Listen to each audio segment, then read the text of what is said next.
जय हिंद साथियों, स्वागत है आप सबका साहित्य शिखर क्लासेस के यूट्यूब चैनल पर। आज इस वीडियो में हम बात करने वाले हैं राजो साहित्य के बारे में। जो हमारी बात चल रही थी, तो आज जो है राजो साहित्य का हमारा जो है पूरी तरह समाप्त हो जाएगा, पूरी तरह कंप्लीट हो जाएगा। और आशा करता हूँ कि आपको जो है अच्छी तरह से समझ में आ रहा होगा और नोट्स भी आप जो है साथ के साथ बना रहे होंगे। ठीक है। और राजो साहित्य जो है मतलब हर टॉपिक को हम बहुत डिटेल से, बहुत विस्तार से और टू द पॉइंट चल रहा है। क्लास में फालतू बात ही नहीं करते हैं और टू द पॉइंट में आपको नोट्स बनवा रहा हूँ। और जो भी साथी हिंदी स्कूल व्याख्याता और वरिष्ठ अध्यापक की तैयारी अपने चैनल के माध्यम से कर रहा है, तो यूँ मान के चलें उसे कहीं भी किसी तरह की किसी और कोचिंग के नोट्स देखने की ज़रूरत नहीं है। बस मैंने कहा है, जो वीडियो बना रखा है मैंने एक बुक्स को लेके, अगर आप उनमें से एक दो ऑथेंटिक बुक लेके आ सकते हो तो एक दो बुक, जो भी एक बुक एक्स्ट्रा पढ़ लो इन नोट्सों के साथ। उसके अलावा फिर ऑब्जेक्टिव निकालना है और कुछ भी नहीं देखना है। आपकी तैयारी पूरी तरह कंप्लीट है। और आप जिस दिन आप पेपर दे के निकलो तब बताना कि सर आपने जो पढ़ा उसमें क्वेश्चन आया नहीं आया। आप कहोगे कि सर आपकी नोट्स के जो है बाहर कुछ भी नहीं आया, ये गारंटी मैं लेता हूँ। ठीक है। बस एक के साथ जो है जितना हो सके उससे उतना रिवीजन करना है, और रिवीजन एक सबसे मेन चीज़ होती है। तो बात करते हैं आज कुछ भी और विशेष, जो एक दो रासो साहित्य के अंतर्गत ग्रंथ बचे उनके बारे में, फिर हमारा जो रासो साहित्य पूरी तरह कंप्लीट हो जाएगा। तो आज बात करेंगे हम्मीर रासो के बारे में। हम्मीर रासो साथ के साथ नोट्स बनाते हुए चलें और रिवीजन पे जो है ज़्यादा फोकस करें, क्योंकि रिवीजन ही सबसे इंपॉर्टेंट चीज़ होती है। रिवीजन के बिना कुछ भी नहीं है। बात करें हम्मीर रासो के, तो लेखक है सारंगधर। लेखक है सारंगधर। हम्मीर रासो के लेखक कौन है? हम्मीर रासो के लेखक है सारंगधर। और रचना काल की बात करें, किसकी रचना कब हुई थी? रचना काल, तो रचना काल की बात करते हैं तो 1357 ईस्वी में इसकी जो है रचना हुई। 1357 ईस्वी में इसकी रचना हुई है। बात करें विक्रम संवत की, तो 14 से 14 विक्रम संवत जो है उसमें इसका रचना काल माना जाता है। बात करें कि इस रचना का जो है मूल ग्रंथ अभी तक नहीं मिला है। ठीक है ना।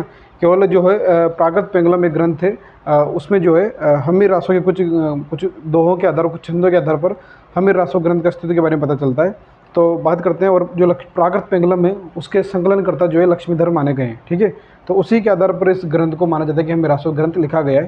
तो अगला तथ्य है कि रचना का इस रचना का इस रचना का मूल ग्रंथ इस रचना का मूल ग्रंथ अभी तक इस रचना का मूल ग्रंथ अभी तक जो है अप्राप्त है। ठीक है। क्या है? अप्राप्त है। इस रचना का मूल ग्रंथ अभी तक अप्राप्त है। और बात करें कि सर्वप्रथम रामचंद्र शुक्ल ने, सर्वप्रथम आचार्य रामचंद्र शुक्ल जो है, सर्वप्रथम आचार्य रामचंद्र शुक्ल ने आचार्य रामचंद्र शुक्ल ने सर्वप्रथम आचार्य रामचंद्र शुक्ल ने प्राकृत पेंगलम में मिले कुछ छंदों के आधार पर, प्राकृत पेंगलम रचनाएं जो है, प्राकृत पेंगलम में मिले प्राकृत पेंगलम में मिले कुछ छंदों के आधार पर कुछ छंदों के आधार पर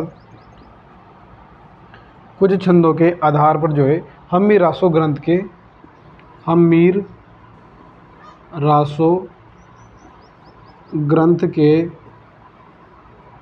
अस्तित्व का पता लगाया था। अस्तित्व का पता लगाया था। ठीक है। तो सर्वप्रथम आचार्य रामचंद्र शुक्ल ने प्राकृत पेंगलम में मिले कुछ छंदों के आधार पर जो है हम्मीर रासो ग्रंथ के अस्तित्व का पता लगाया था। और बात करते हैं कि शुक्ल जी के अनुसार जो है हम्मीर रासो का रचयिता कौन है? सारंगधर है। जबकि राहुल सांकृतेन जो है वो मानते हैं जज्जल को, है ना, जाज्जल या यूँ कहें जज्जल को। तो ये बात हम नोट कर लेंगे कि शुक्ल जी के अनुसार शुक्ल जी के अनुसार हम्मीर रासो के रचयिता हम्मीर रासो के रचयिता शुक्ल जी तो किसको मानते हैं? सारंगधर को, ना, सारंगधर। हम्मीर रासो के रचयिता सारंगधर है। जबकि राहुल सांकृत्यायन के अनुसार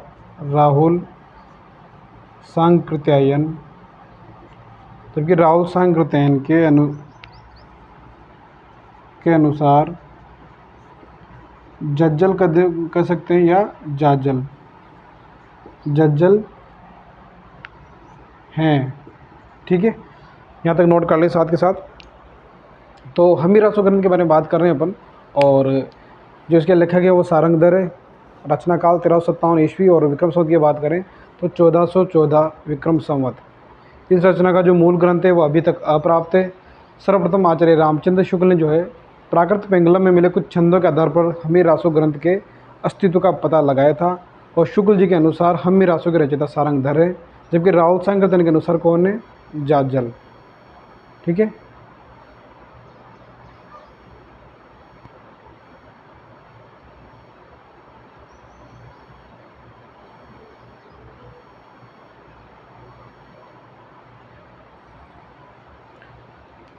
चलिए ये हुई हम्मी रासो के बारे में बेसिक जानकारी कि लेखक सारंगधर है, रचना काल 1357 ईस्वी का है, और विक्रम संवत की बात करें तो 1414 विक्रम संवत है।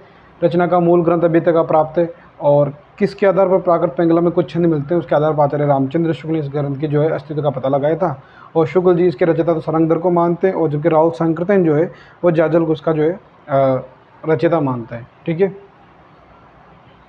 चलते हैं आगे। देखो साथ के साथ नोट्स बनाते रहें, और आप जो है ना बहुत सारे कमेंट्स आ रहे थे कि सर आजकल क्लास से रेगुलर नहीं चल रही, तो अब जो है क्लास जो है रेगुलर रहेगी।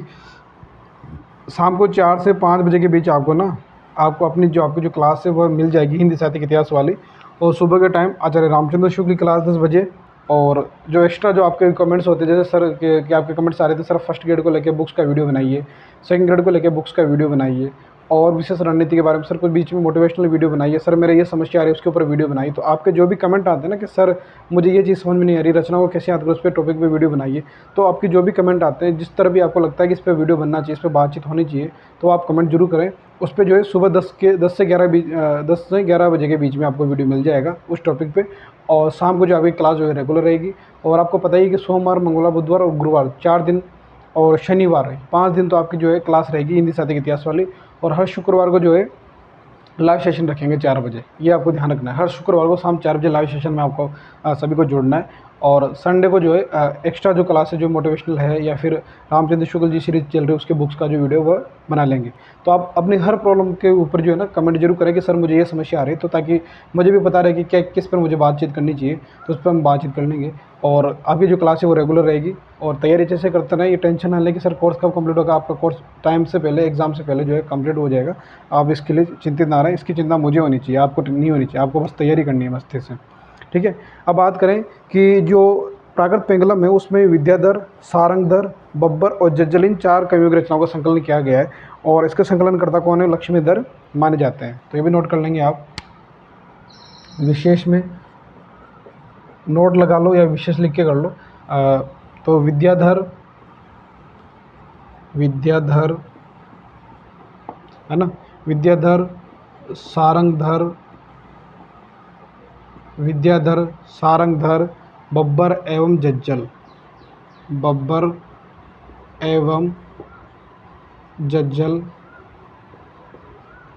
इन 4 जो कवियों की रचनाओं का संकलन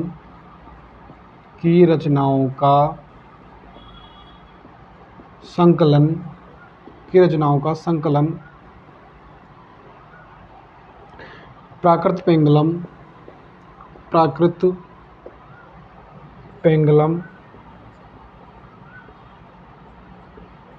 जो पेंगलम जो है, प्राकृत की रचनाओं का संकलन प्राकृत पेंगलम है। ठीक है ना, प्राकृत पेंगलम है। इसके संकलनकर्ता जो है,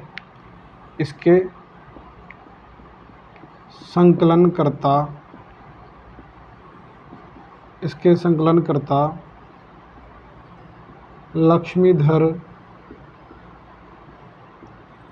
लक्ष्मीधर माने जाते हैं। इसके संकलनकर्ता कौन माने जाते हैं? लक्ष्मीधर माने जाते हैं। ये भी आपको बात याद रखनी है। और हम्मी रासो ग्रंथ के अस्तित्व का पता भी प्राकृत पेंगलम ग्रंथ के जैसे लगता है। ठीक है, अब बात करें कि डॉक्टर बच्चन सिंह ने वो कहते हैं यदि ये 8 छंद जो है, इसमें जो है यूँ मानते हैं कि हम्मी रासो के 8 छंद मिलते हैं। तो यदि ये 8 छंद जो है किसी सारंगधर ने लिखे हैं तो सारंगधर को ही कुंडलिया छंद का प्रथम प्रयोक्ता मानना होगा। अमीर रासों के जो है 8 छंद मिलते हैं इसमें प्राकृत पेंगुलम में। तो उसके आधार पर डॉक्टर बच्चन सिंह ने कहा है, तो ये कथन बहुत इंपॉर्टेंट है, इसे नोट कर लेंगे आप। डॉक्टर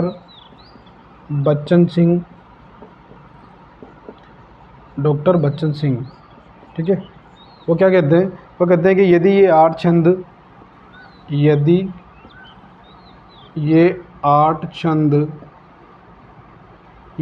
8 छंद किसी सारंगधर ने लिखे हैं,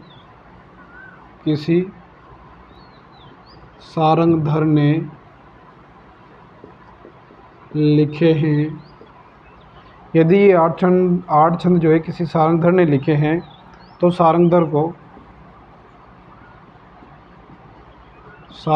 को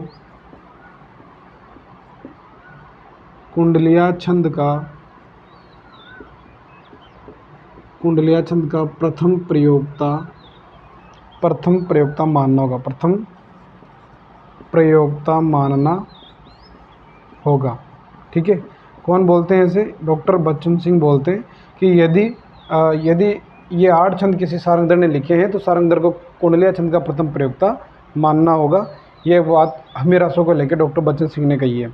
अब बात करते हैं, जो इस हमीर जो शब्द आया है इसमें उसको अमीर शब्द का विकृत रूप माना है आचार्य हजारी प्रसाद द्विवेदी ने। तो प्रश्न भी बन सकता है, इसे भी नोट कर लेंगे कि आचार्य हजारी प्रसाद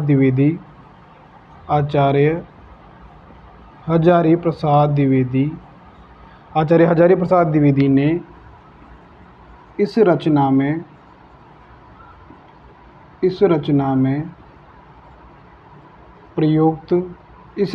प्रयुक्त हमीर, जो हमीर शब्द आया है, इस रचना में प्रयुक्त हमीर शब्द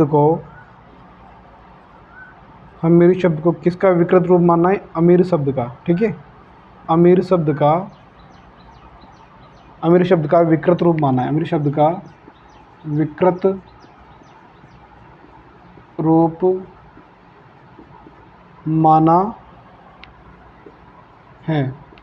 माना है। आचार्य हजारी प्रसाद द्विवेदी ने इस रचना में प्रयुक्त हमीर शब्द को जो है अमीर शब्द का विकृत रूप माना है। उनके अनुसार यह शब्द किसी पात्र का न होकर क्या है, एक विशेषण के रूप में प्रयुक्त हुआ है। ठीक है, ये भी नोट कर लेंगे। उनके अनुसार, क्योंकि इसमें जो एक हमीर तो जो है एक पात्र है, ठीक है, लेकिन वो मानते हैं कि ये पात्र नहीं है बल्कि एक विशेषण है। अमीर जो है एक विशेषण के रूप में आया है। तो उनके अनुसार यह शब्द किसी पात्र का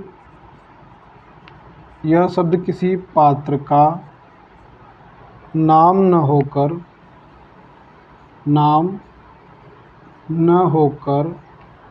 एक विशेषण के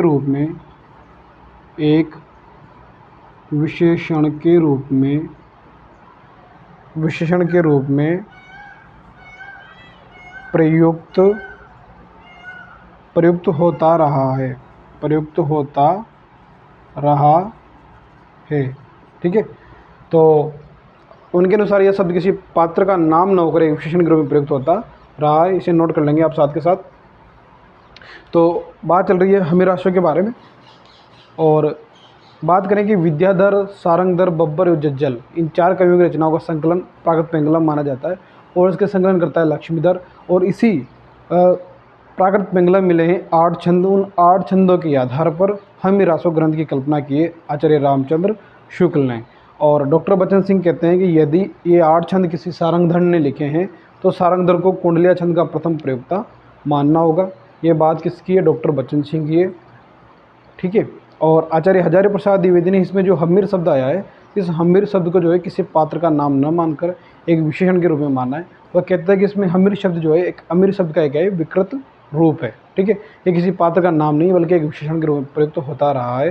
तो ये जो एक विशेषण है, ये मानते आचार्य हजारी प्रसाद द्विवेदी। तो डॉक्टर बच्चन सिंह क्या कहते हैं कि कुंडलिया छंद का प्रथम प्रयोक्ता किसे माने? सारंगधर को इन 8 छंदों के आधार पर। ये बात भी याद रखनी है। और हमीर शब्द को अमीर शब्द का विकृत रूप मानने वाले कौन है? आचार्य हजारी प्रसाद द्विवेदी। ये बात भी आपको याद रखनी है। ठीक है, साथ के साथ लिखते रहें, नोट्स बनाते रहें। और मान लो अगर जैसे आपको लगे कि क्लास थोड़ी जल्दी चल रही है, तो एक बार वीडियो आधे घंटे का वीडियो होता है, तो उसे कम से कम एक बार देख लें। फिर उसके बाद दोबारा नोट्स बनाने की सबसे दोबारा देख लें। और जिन्होंने नोट्स बना रखे हैं, कहीं कोचिंग कर रखी है, वो केवल रिवीजन के हिसाब से देख रहे हैं, तो अगर कोई चीज़ आपको एक्स्ट्रा मिलती है तो उसे अपने रजिस्टर पर एक्स्ट्रा जो है नोट कर लें कि इधर किसी स्पेस जहाँ स्पेस हो वहाँ ये अलग से कोई पेज पर लिख के उस पेज के साथ जो है उसे अटैच कर लें ताकि बाद में जो आप रिवीजन करें तो आपको अच्छी सुविधा रहे, आपको परेशानी नहीं आए, क्योंकि हो सकता है कोई चीज़ नहीं मिले आपको। ठीक है, मेरी कोशिश है कि मैं आपको अच्छे से अच्छा कंटेंट दूं, बहुत डिटेल में कंटेंट दूं, ताकि आपको कहीं भटकना नहीं पड़े। कुछ चीज़ें हो सकती है जो छूट जाए, लेकिन वो इतनी इंपॉर्टेंट नहीं होगी जो मैं छोड़ दूंगा। ठीक है, लेकिन जो चीज़ें हैं इंपॉर्टेंट है वो सारी की सारी आपको लिखवा रहा हूँ। और बस आप ये है कि ईमानदारी से मेहनत करें, रिविज़न पर ज़्यादा फोकस करें। और एक निवेदन ये भी रहता है मेरा कि आप जो है क्लास को लाइक शेयर ज़रूर करें। आपकी प्रतिक्रियाएँ, आपको जो भी हो रहा है, मतलब पॉजिटिव नेगेटिव जो भी होता है वो सब चीज़ें आप जो कमेंट करके बताएं मुझे। और अपने चैनल को जो है ज़्यादा से ज़्यादा साथियों तक भेजें। ईमानदारी से कोशिश करें, हर व्यक्ति जो अपनी क्लास को देखता है वो अगर वास्तविकता में नैतिकता की दृष्टि से देखे तो अगर मानता है कि हाँ मैं रेगुलर स्टूडेंट हूँ तो मैं क्या कर सकता हूँ सर आपके लिए, तो इतना करें कि कम से कम 5 व्यक्तियों से अपने चैनल को सब्सक्राइब जरूर करवा लें, है ना। 5 से 6 व्यक्तियों से सब्सक्राइब करवाना उसकी एक नैतिक जिम्मेदारी मान के चलें, ताकि अपना परिवार जल्दी से बड़ा हो। और फिर हम जो है जितना परिवार जल्दी बड़ा होगा उस हिसाब से अपनी जो सुविधाएं बढ़ती जाएगी। तो आपका ये प्रयास होना चाहिए। जो साथी नेट की तैयारी कर रहे हैं, डीएसएसबी की तैयारी कर रहे हैं, टीजीटी पीजीटी की तैयारी कर रहे हैं, कोई आपका साथी हो तो उसे भी शेयर करें, क्योंकि अपना हिंदी साहित्य का इतिहास जो पढ़ रहे हैं ये तो विशेष कर ये तो सभी में आता है। फिर बाद में जैसे रचनाएँ पढ़ेंगे या फिर व्याकरण के कुछ व्याकरण पढ़ेंगे, मतलब कुछ टॉपिक ऐसे होंगे मनोविज्ञान के, ये सब वो व्याख्याता और इसके हिसाब से पढ़ेंगे अलग से वरिष्ठ अध्यापक के हिसाब से। बाकी ये हिंदी साहित्य का इतिहास तो जो भी अभ्यर्थी यूजीसी नेट की तैयारी कर रहा है या फिर डीएसएसबी टीजीटी पीजीटी सबके लिए काम आने वाली चीज़ है। तो सबको लगभग शेयर करें अपने साथियों से। अगर आप लाइब्रेरी जाते हैं तो वहाँ भी सबको बताएं, ये आपकी नैतिक जिम्मेदारी है। तो ये यूँ मान के चलें कि ये मेरी तरफ से आपसे एक निवेदन है, तो आप इसे ज़रूर मानें। ठीक है, अब बात करते हैं कि हम भी रासों को जो है शुक्ल जी लिखते हैं कि अभ्रंश रचनाओं की परंपरा यही समाप्त समझनी चाहिए। शुक्ल जी के अनुसार वो कहते हैं कि हम भी रासो जो है अभ्रंश रचनाओं का आखिरी रूप था। तो ये बात नोट कर लें, ये उनकी किताब में लिखा हुआ, हिंदी साहित्य के इतिहास में से लिखा हुआ कथन है। ठीक है, विशेष करके लिख लें, हमीर रासों को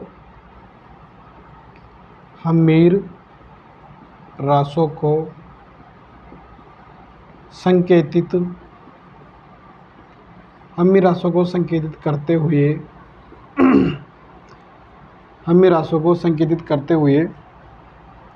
शुक्ल जी लिखते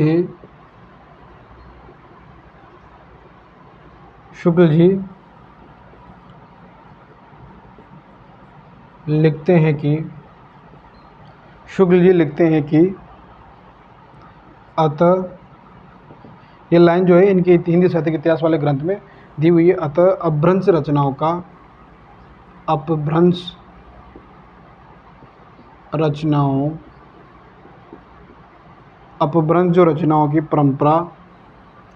की परंपरा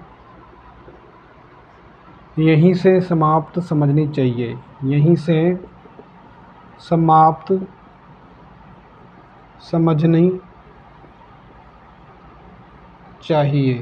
से समाप्त समझनी चाहिए अपभ्रंश परंपरा। ठीक है, हमीर रासों को संकेतित करते हुए कहते हैं शुक्ल जी कि अतः अपभ्रंश की रचनाओं की परंपरा यही समाप्त समझनी चाहिए। तो प्रश्न आ सकता है कि शुक्ल जी ने किस रचना से अपभ्रंश की रचनाओं की समाप्ति मानी है? तो आपको याद होना चाहिए कि हमीर रासों से। ठीक है, किससे मानी है? हमीर रासों से। और आचार्य शुक्ल ने जो है वीर गाथा काल का समय जो है राजा भोज से लेकर राजा हमीर तक माना है। और ये जो शुक्ल जी के बारे में जो कथन आ रहे हैं इनके बारे में विस्तार से बहुत डिटेल से जो है टू द पॉइंट चर्चा कर चुके हैं आचार्य रामचंद्र वाली सीरीज़ से। बहुत सारे साथियों के कमेंट आते हैं कि सर जो हम आचार्य रामचंद्र शुक्ल वाली सीरीज़ देख रहे हैं, पढ़ रहे हैं, क्या वो अपनी व्याख्याता में काम आएगी, क्या वह वरिष्ठ अध्यापक में काम आएगी? तो आप देख लो, आचार्य रामचंद्र शुक्ल और हजारी प्रसाद द्विवेदी, डॉक्टर बच्चन सिंह जो है इनका जिक्र हर जगह होगा। ठीक है ना।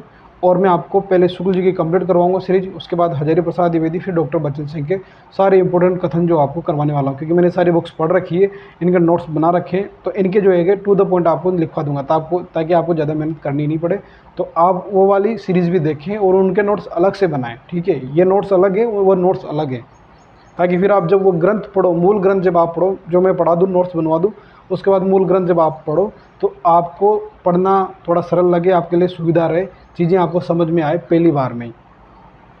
तो आचार्य जी शुक्ल ने वीर गाथा काल की समय सीमा जो है राजा भोज से लेकर राजा हमीर तक मानी है ना। तो ये बात आप नोट कर लें कि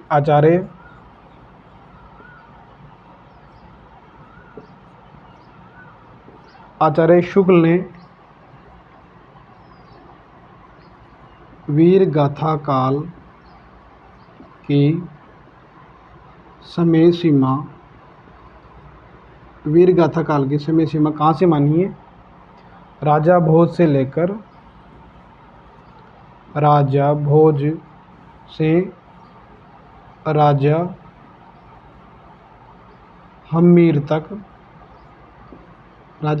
राजा हमीर तक मानी है।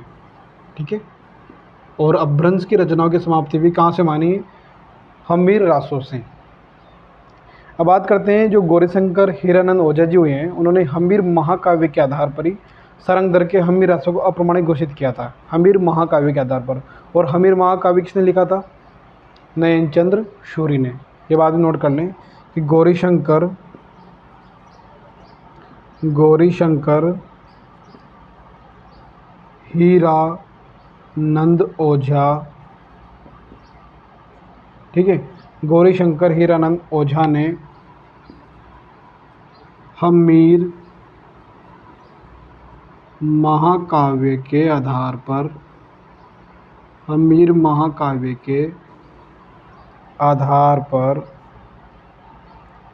सारंगधर के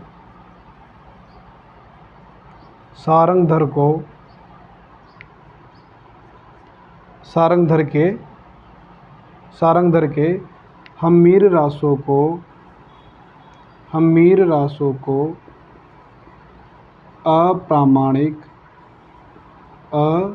अप्रामाणिक घोषित किया।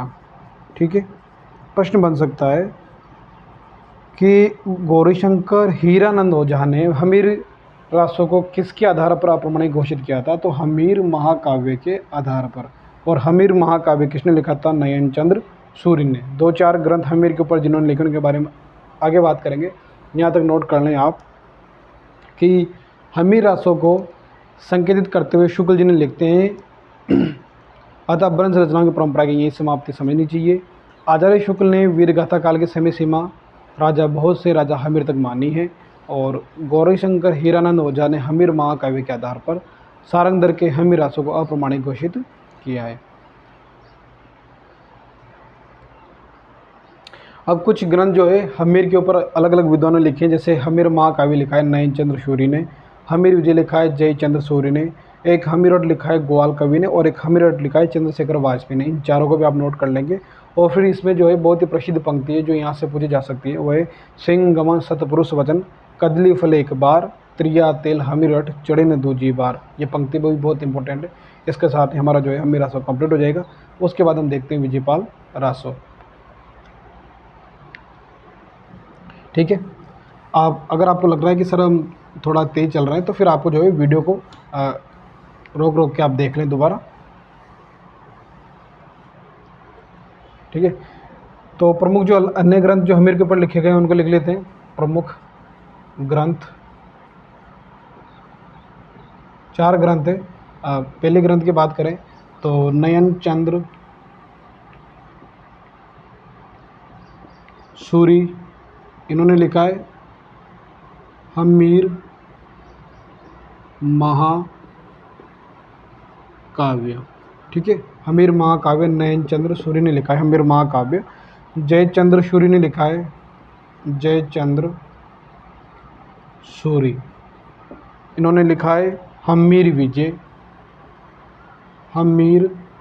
विजय। ठीक है। और आगे बात करते हैं तो ग्वाल कवि ने लिखा है हमीरहट।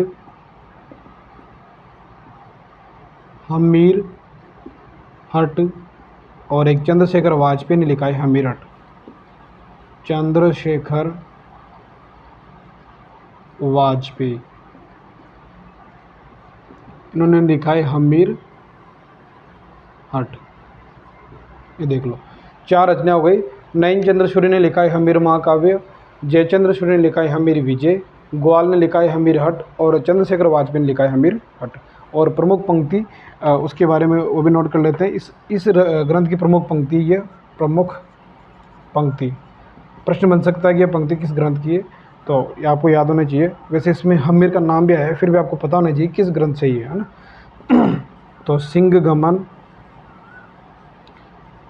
गमन सतपुरुष वचन, सिंह गमन सतपुरुष वचन और कदली फले एक बार, कदली फले एक बार, कदली फले एक बार, त्रिया तेल हमीर हट, त्रिया तेल हमीर हट चढ़े न दूजी बार, दूजी बार। आपको दिखाई नहीं दे रहा हो तो मैं जो बोल रहा हूँ उस पर ध्यान दें कि सिंह गमन सतपुरुष वचन, कदली फले एक बार, त्रिया तेल हमीर हट चढ़े न दूजी बार। नोट कर लें यहाँ तक। उसके बाद जो है हमारा हमीर रासो कंप्लीट है।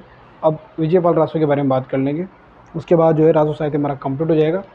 कुछ शेष जो अन्य ग्रंथ है, मतलब हमीर रासो ये कंप्लीट हो गया। उसके बाद जो है विद्यापति, अमीर खुसरो और 2-3 जो लौकिक साहित्य के स्वतंत्र ग्रंथ हैं उनके बारे में बात करेंगे। उसके बाद हमारा अधिकार पूरा कंप्लीट हो जाएगा, यानी कि 3-4 क्लासों में हमारा अधिकार पूरा कंप्लीट, शेष और 3-4 रचनाओं के बाद है ना।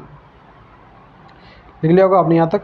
तो नयन चंद्र सूर्य ने हमीर महाकाव्य लिखा है, जयचंद्र सूर्य ने हमीर विजय, ग्वाल ने हमीर हट, चंद्रशेखर वाजपेयी ने भी हमीर हट, ठीक है। और सिंह गमन सतपुरुष वचन, कदली फल एक बार, त्रिया तेल हमीर हट चढ़े न दूजी बार।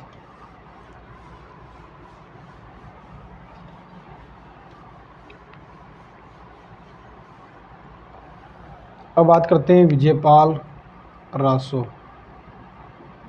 विजयपाल रासो विजयपाल रासो के बारे में बात करें तो सर्वप्रथम बात करते हैं इसके लेखक कौन है। तो लेखक है नल्ल सिंह, ठीक है। लेखक, इसके लेखक कौन है? नल्ल सिंह भाट। नल्ल सिंह भाट जो है इसके लेखक है। और बात करें रचना काल क्या है, तो इसका रचना काल तो 16वीं शताब्दी है, लेकिन मिस्र बंधु जो है 1298 ईस्वी के आसपास, यानी 13वीं शताब्दी इसका जो है समय मानते हैं। तो नोट, दोनों चीज़ें नोट कर लेंगे आप। रचना काल 16वीं शताब्दी, मेन तो क्या है 16वीं शताब्दी, लेकिन अगर मिस्र बंधुओं के अनुसार पूछ लें तो फिर लिखना है 1298 ईस्वी। मिस्र बंधुओं के अनुसार, मिस्र बंधुओं के अनुसार, मिस्र बंधुओं के अनुसार 1298 ईस्वी। मिस्र बंधुओं के अनुसार 1298 ईस्वी। बात करें, यह ग्रंथ जो है मूलतः तो अपभ्रंश में रचित है ना। इसे हिंदी रासो साहित्य में स्थान देना उचित नहीं है, देखा जाए तो। मूलतः किस भाषा में रचित है? ये अपभ्रंश में रचित है, तो ये बात भी नोट कर लें। और इसमें केवल 42 संधि उपलब्ध है। और इसमें जो है विजयगढ़ करौली जो राज्य है, वहाँ के राजा विजयपाल और पंग राजा थे के युद्ध का वर्णन है, तो ये नोट कर लेंगे। यह ग्रंथ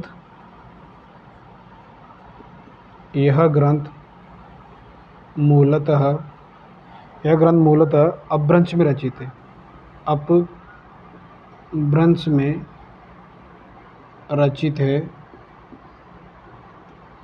यह ग्रंथ मूलतः किसमें रचित है? अपभ्रंश में रचित है। अतः इसे हिंदी रासो साहित्य में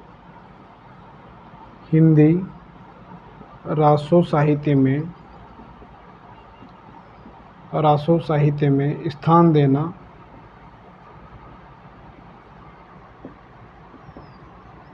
उचित नहीं है, ठीक है। और बात करते हैं इसमें कितने छंद मिलते हैं। इसमें कुल 42 छंद 42 छंद ही उपलब्ध हैं। और आगे बात करें तो इसमें विजयगढ़ जो कि करौली राज्य में है, विजयगढ़ उस समय करौली राज्य के विजयगढ़ के राजा विजयपाल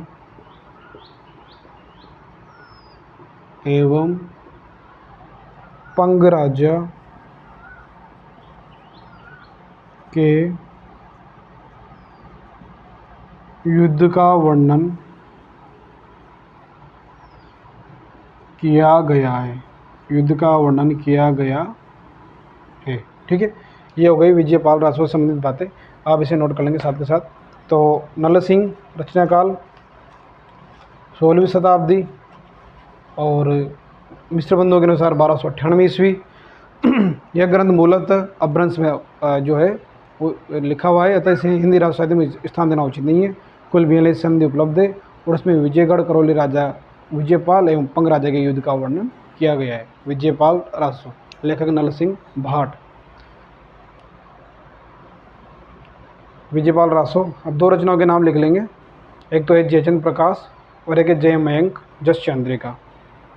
ठीक है, उसके बाद रासो साहित्य हमारा पूरी तरह कंप्लीट।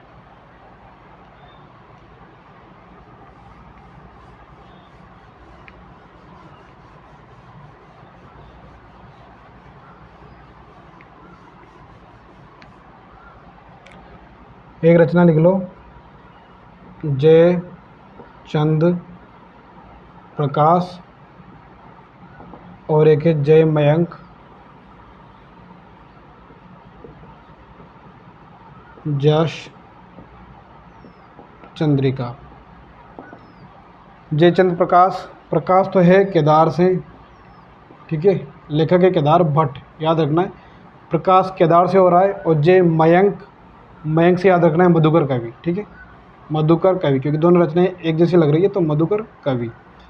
मयंक मधुकर और प्रकाश भट्ट से, केदार भट्ट से। ठीक है, जयचंद्र प्रकाश केदार भट्ट की रचना है, जय मयंक जस चंद्रिका मधुकर कवि की रचना है, मधुकर भट्ट की। ये हो गया हमारा राष्ट्र साहित्य कंप्लीट। आशा करता हूँ आप सबको क्लास से अच्छी लगी होगी।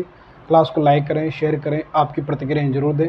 और मैंने जो आपसे निवेदन किया कि 5 से 6 साथियों से आप चैनल को सब्सक्राइब करवाएं, ये आपकी नैतिक जिम्मेदारी बनती है। और जब भी स्कूल व्याख्याता वरिष्ठ अध्यापक की तैयारी कर रहा है हिंदी साहित्य से, तो बिल्कुल कहीं उसे भटकने की जरूरत नहीं है। पूरा कोर्स यहाँ करवाएंगे निःशुल्क रूप से। आप केवल साथ के साथ नोट्स बनाएं, रिविजन करते रहें और पॉजिटिव रहें, सकारात्मक रहें और निरंतर तैयारी रखें। बहुत जल्दी वैकेंसी आने वाली है और आपकी जो सफलता आपके बहुत नज़दीक है। ठीक है, मिलते हैं अगली क्लास में। जय हिंद, जय भारत।